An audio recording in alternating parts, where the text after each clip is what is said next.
What's up guys, my name is Cushshon and today we're about to review the Apple TV. So let's try to find out what this is all about.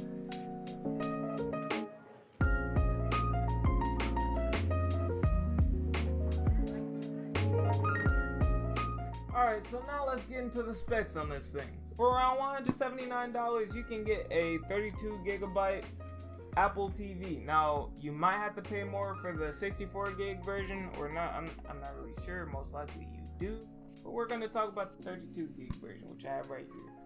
Now this one, if you look at the I/O ports, it has an Ethernet jack, an HDMI jack, and an AC power input jack. Now when it comes to the Ethernet port, I'm not really sure if it supports gigabit Ethernet connections, but all I do know is that that's not really that important because it's not a computer. It's just a streaming device used to stream content, movies, shows, that type of stuff over the internet.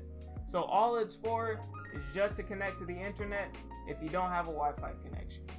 Now when it comes to the HDMI port, this thing supports Dolby Vision Hdr at 4K Ultra HD. If you're not familiar with Dolby Vision, it is literally the best type of HDR technology that is available on the market right now that I know of.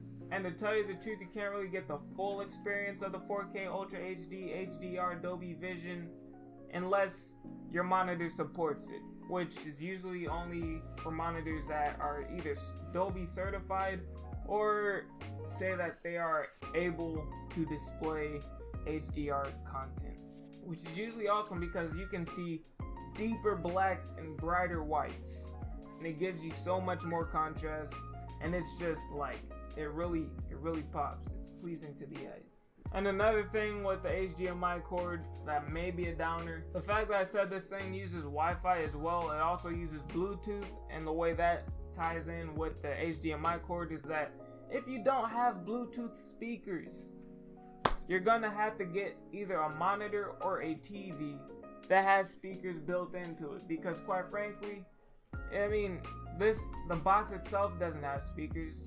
If you don't have speakers in your monitor, you're not gonna hear anything.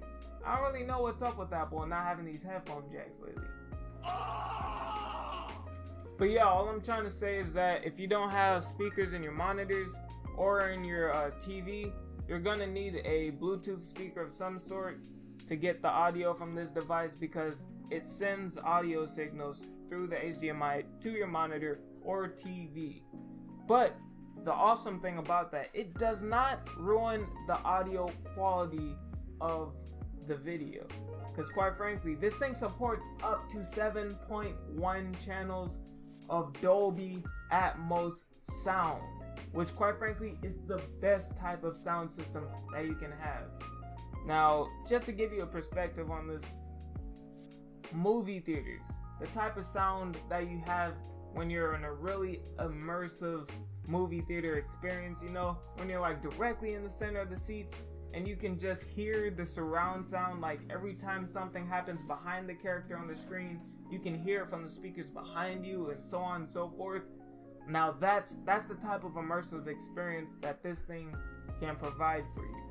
With this, you can get Netflix, Hulu, HBO Now, iTunes movies, you can get Apple Music, you can get ESPN, Live TV, My Spectrum apps, you could download regular apps, you can even play games on this thing if you wanted to, which quite frankly, I tried, and it's a bit addicting, if I had to say so myself.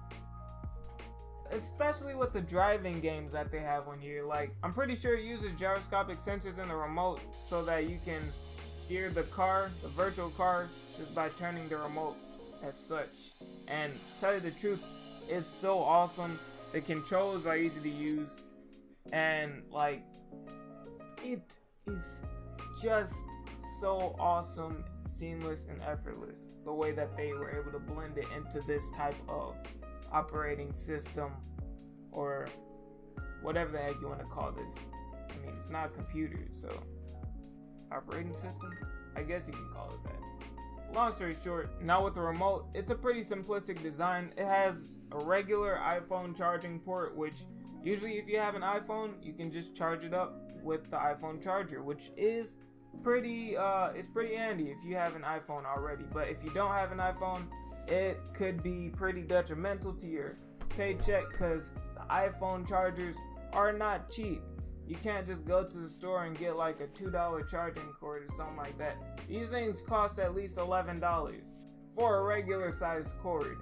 But long story short, there's a menu button, a button that you can use to activate Siri, there's a pause play button, there's a volume up down button, which you do have to configure, and there's also a TV button where you can use to look at movies and stuff like that using your Apple TV. Okay, so here's the thing that I'm having real quick. This is an issue. My SD card broke, so quite frankly, I can't finish filming the rest of this, which is kind of annoying because I don't even make tech review videos. This was literally just something I was making just to try to see what I can do. But hey, I guess something just doesn't want me to make a tech review. What the heck? Other than that, I guess that's the end of this video. If you want to subscribe, hit the subscribe button down below. And don't forget to hit the bell button if you want to stay notified of my videos. And that being said, I will see you